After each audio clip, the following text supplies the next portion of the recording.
Welcome back. There is a live look outside from the Oregon coast. That's our In It Spanish Head Resort Hotel camera in Lincoln City. Thanks for watching Afternoon Live. If you are one of the many who create New Year's resolutions only to give them up within the first few months, our next guest joins us with advice for establishing long-lasting healthy habits. We welcome back life coach and author of Freedom is Your Birthright, Dr. Dravon James. It's so nice to see you. Wonderful to see you too, Hannah. Happy New Year. Happy New Year. Well, so many of us, we start the new year with good intentions, but those can kind of fall apart pretty quickly. So we're going to talk about establishing systems instead of resolutions, right? Right. And resolutions are good. We just get triggered by the words sometimes, but it's just a goal. And a goal is important because it tells us where we want to go. But a system tells you how you are going to get there. How do you start to build a healthier system if you kind of feel like you're stuck in a rut and making some bad choices over and over again? Oh, you go back to your childhood dreams and you become a dreamer, a daydreamer. You start thinking about the life that you want, the person you want to be. That's really the key right there. The identity of the person you want to be. You just start letting your imagination go wild. Like, oh my gosh, wouldn't it be great if I were this type of person? Develop the identity, start understanding the habits of that individual, and we start there. Just start imagining, daydreaming. A lot of us like to do that anyway.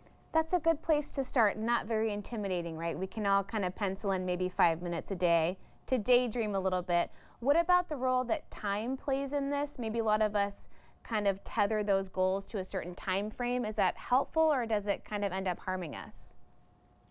Well, it's good to know, give yourself a time frame, but this is what I say, be gentle with yourself always. Be fluid, not so rigid. Life takes longer than what we think on all things. Give yourself permission to stop, restart. It's the restart and the resilience that will help you to get there along the path. I tell you, once you get excited about becoming that person, it won't seem so rigid that you have, that if you miss a day of your goal or what have you, you would be easily excited to restart. Yeah, don't think about it as you have to start from scratch, right? If you miss a day, if you slip up somewhere, you just got to keep moving forward. Yeah, life is not linear. We wish that it were, right? But if you look at any success in life, there's so many stops, restarts, that's part of the journey. We've got to stop getting discouraged by that.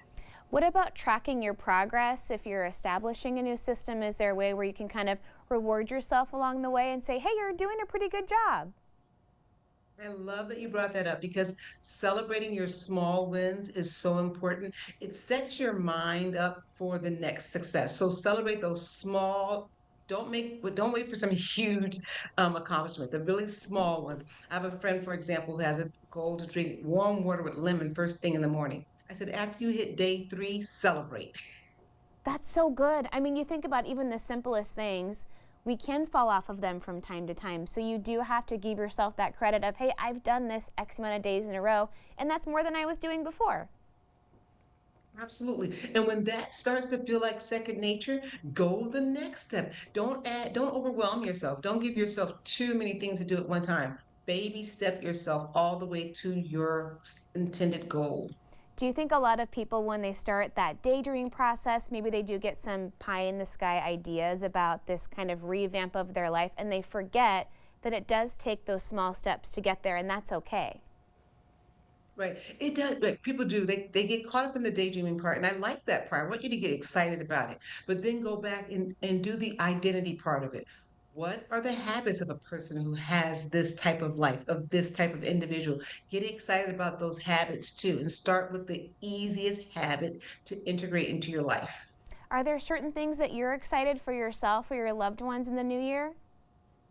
I am absolutely excited about following through and not overcommitting. So my goal is that, not too many yeses off the gate. Always let me see. So that's my new phrase for the year. Let me see. I'll look into that so that I can finish. I just published a new book that'll be out on the 27th of this month. So start promoting that and just take my time and allow myself to smell the roses along the way.